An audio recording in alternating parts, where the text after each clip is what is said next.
নমস্কার, শেয়ারবাজ থেকে আমি শাশ্বত মিত্র। আমার এডুকেশনাল চ্যানেলে আপনাদের সবাইকে স্বাগত।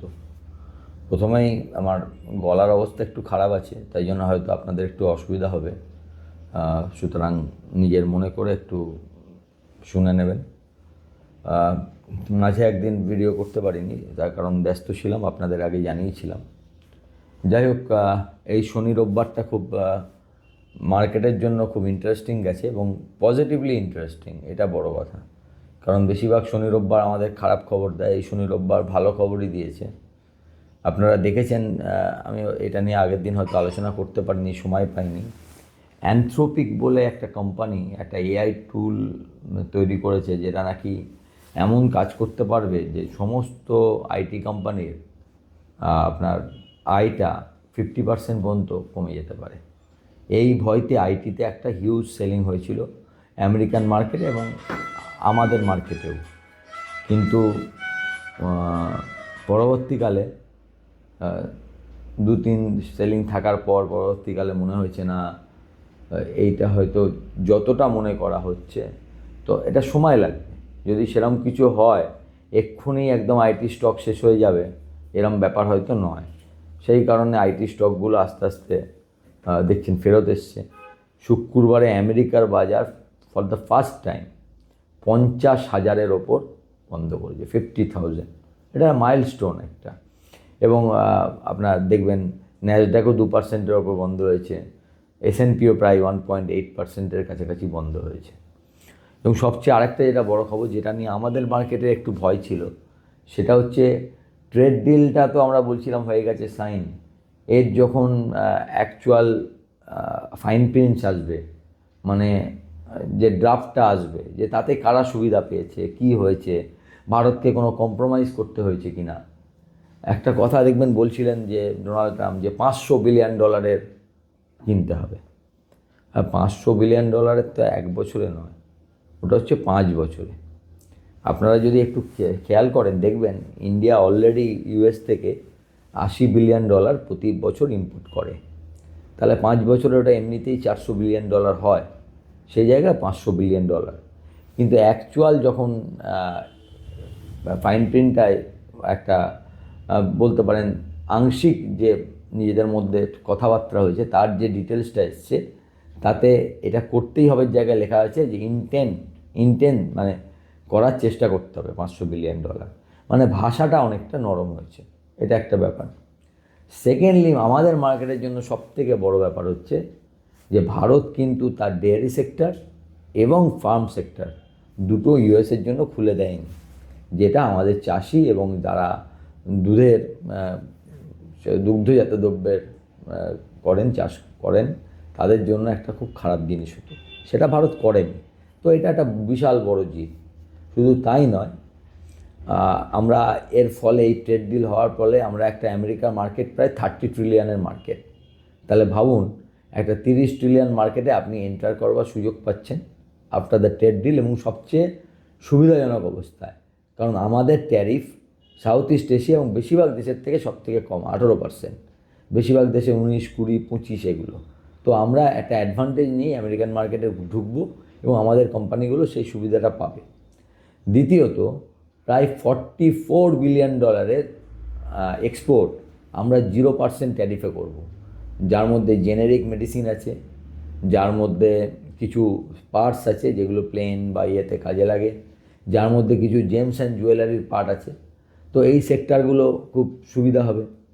আবার কিছু সেক্টরে একটু অসুবিধা আসবে, যেরকম আমেরিকান ওয়াইনকে ছাড় দেওয়া হয়েছে, ফলে আমাদের বেভারেজ কোম্পানিগুলো, মানে যেমন ধরুন ম্যাকডোয়েল, এই ধরনের যে কোম্পানিগুলো যারা ওয়াইন বানায়, তাদের একটু টাফ কম্পিটিশানের মধ্যে পড়তে হবে। গাড়ি শিল্পে কিছু গাড়ির যে 110% ট্যাক্স ছিল, সেটা ধাপে ধাপে কমানো হবে বলা হয়েছে। সুতরাং গাড়িতে একটা কম্পিটিশান আসবে। আপনি যখন বিদেশের গাড়ি একই রেঞ্জে পাবেন, তখন আপনার অ্যাজ এ এন্ড ইউজার আপনি লাভবান হবেন, কিন্তু যারা গাড়ি বানায় তাদের বিক্রি কিছুটা মার খেতে পারে, তাদের সেলস কিছুটা মার খেতে পারে। এই ধরনের দেখুন, এটা হচ্ছে উইন উইন সিচুয়েশান। আপনার সবথেকে বড় কথা হচ্ছে, যারা ভাবছিলেন যে ভারত কী ছেড়ে দিয়েছে, $500 বিলিয়ন কী করতে হবে, বা পুরো ফার্ম সেক্টর বা ডায়েরি সেক্টরকে ছাড়তে হয়েছে কি না, সেইগুলোর জায়গাটা অন্তত ক্লিয়ার হয়েছে। না, এগুলো ছাড়া হয়নি। কিছু কিছু প্রোডাক্ট যেগুলো ডেয়ারি সেক্টরে আনতে দেওয়া হয়েছে সেগুলো আগে থেকেই আসতো, সেগুলোর একটা আনতে দেওয়া হয়েছে একটা নির্দিষ্ট মাত্রায়। বা 32 ক্লজ বলে একটা ক্লজ নিয়ে একটু টেনশন করা হচ্ছে। আমার মনে হয় না ওটা ইমিডিয়েটলি কোনো এফেক্ট করবে বলে। পরবর্তীকালে যখন আরও কমপ্লিট ডিলটা তৈরি হবে, এটা আপাতত শর্ট টার্মের জন্য রিকোয়ারমেন্টের জন্য যা পেপার সেটা তৈরি হয়েছে, তখন আশা করি এইগুলো ক্ল্যারিটি এসে যাবে। দ্বিতীয়ত, আমেরিকা বললেও ভারত দ্বিধাহীনভাবে জানিয়েছে যে ভারত কখনো বলেনি যে রাশিয়ান অয়েল কিনবে না। ভারত বলেছে আমাদের 140 কোটি মানুষের এনার্জি সিকিউরিটির জন্য যা যা করা দরকার সেটা আমরা করব, হোয়াট এভার ইজ নিডেড, এইটুকু বলেছে, কিন্তু বলেনি যে করব না। সুতরাং আমার মনে হয় না ট্রেড ডিল খুব একটা খারাপ হলো। এই ক্ল্যারিটিটা মার্কেটের দরকার ছিল। যতদিন না এই ক্ল্যারিটিটা আসছিল, মার্কেট ভাবছিল, দেখবেন আমি আগের দিন যে ভিডিও করেছি সেই ভিডিওতেও অনেকে আমাকে লিখেছেন, আপনি এত আনন্দ করছেন, trade deal great grandfather of all deals বলছেন, অথচ এই ডিল তো ভালো হবে না, আমেরিকা কি এমনি এমনি ছেড়ে দিয়েছে। দাদা, এই জগতে কেউ কিছু এমনি ছেড়ে দেয় না, আমেরিকা তো ছেড়ে দেওয়ার প্রশ্নই নেই। কিন্তু আমেরিকার মতো দেশের সঙ্গে টাফ নেগোশিয়েট করে ভারত যেটা দিয়েছে, আমার মনে হয় ইটস ভেরি ভেরি গুড। আমার মনে হয় it's good for market, positive. দেখতে হবে যে মার্কেটটা 850-র ওপর বন্ধ করছে কিনা। যদি মার্কেট আজকে 850, আমি এখন ভিডিও করছি 3টে বাজে, এখন 864 রয়েছে, এইমাত্র মার্কেটটা 15-20 পয়েন্ট বাড়ালো, 25,864। যদি মার্কেটটা 850-র ওপর বন্ধ করতে পারে, এটা first positive sign. Fully market positive হবে। আমি সকালবেলাও আপনাদের বলেছি 26,400 অনেকবার চেষ্টা করে আমরা পেরোতে পারিনি। 26,400 যদি মার্কেট পেরোতে পারে তাহলে ভালো হবে। তবে আমার মনে হয় আপাতত স্মল ক্যাপ মিড ক্যাপ শেয়ারের জন্য মার্কেটটা 2-4 দিন ভালো থাকতে পারে মনে হয়। সবচেয়ে ভালো হবে হচ্ছে পিএসইউ শেয়ারের জন্য, পিএসইউ ব্যাংক। আপনারা যারা এসবিআই রেজাল্ট দেখেছেন, আমার মনে হয় না আমার আর কিছু বলার আছে। পরপর 3টে কোয়ার্টার অসাধারণ রেজাল্ট, এত বড় ব্যাংক তার এরম রেজাল্ট, এটা মার্কেটকে অনেকটা শক্তি দেবে। যদিও আজকে যেহেতু এইচডিএফসি, আইসিআইসিআই এগুলো সেরকম চলেনি, ব্যাঙ্ক নিফটি এত কিছু করেও 60,600, মানে নতুন ওই 61,300, মানে 60,500, 400, 500-র ওপর ভালো। তো ব্যাঙ্ক নিফটিও খুব ভালো জায়গা রয়েছে বন্ধ করার জন্য। তো ব্যাঙ্ক নিফটি দুটোই ভেরি ওয়েল পয়েসড। আমার মনে হয় মানে এখন একটা সময় আসছে যেখানে আপনি খুব তাড়াতাড়ি স্টকে একটা আপ ট্রেন্ড দেখলেও দেখতে পাবেন। এখন আমাদের জন্য তো টেক্সটাইল স্টক তো ভালো, আপনাদের সেই কবে থেকেই বলছি।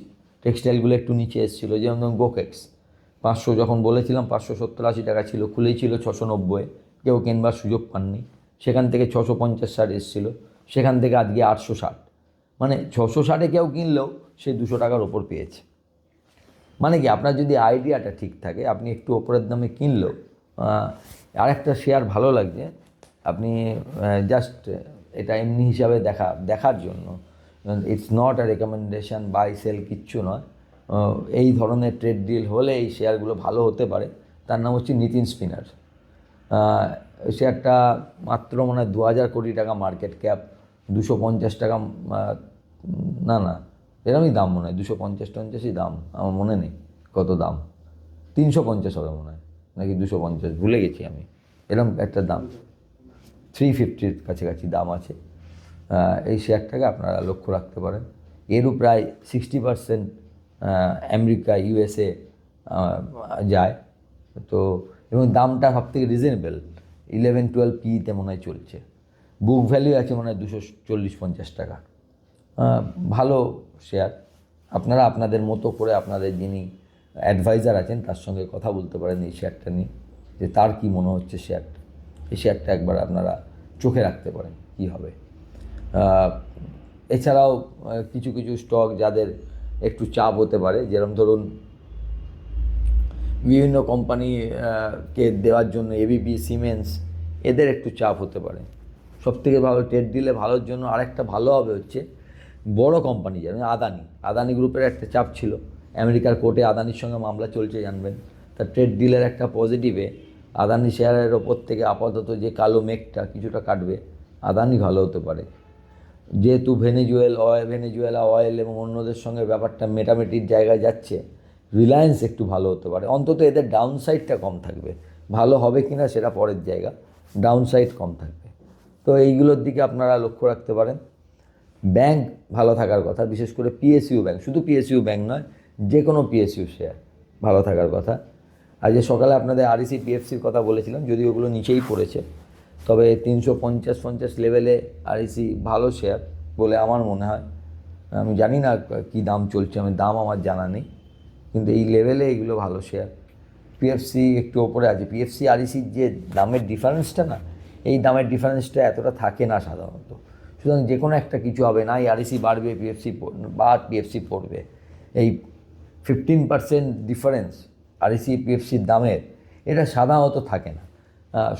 মানে ভবিষ্যৎ বলবে যে কি হয়। তো আমার মনে হচ্ছে যে সরকার যদি এই দুটো শেয়ারে মার্জার করে, it's a positive for REC, এটা আমার মনে হয়েছে।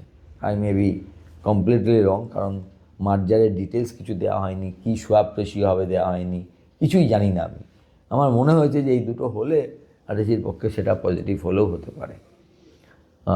সুতরাং মার্কেট কিছুদিন ভালো থাকতে পারে, এটা আমার মনে হয়। একটা স্টপ লস সবসময় মার্কেটে জানবেন, যাই ভালো কালকে আবার নতুন খবর এলে কী হয় কেউ জানে না। যেরকম আজকে জাপানের ইলেকশন হলো, যাকে ওরা ভাবছিল তারা জেতায়, জাপান প্রায় 2500 পয়েন্ট বেড়ে গেল। এটা উল্টোও হতে পারত। তো সবই তো নিউজ ডিভেন। কাল অবধি সমস্ত নিউজ ভালো, আজকে কীরকম নিউজ আছে দেখুন।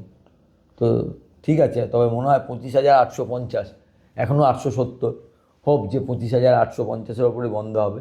হলে আমরা একটা পজিটিভ মোমেন্টাম 26,000 থেকে 26,200-র দিকে দেখতে পারি। ভালো থাকবেন।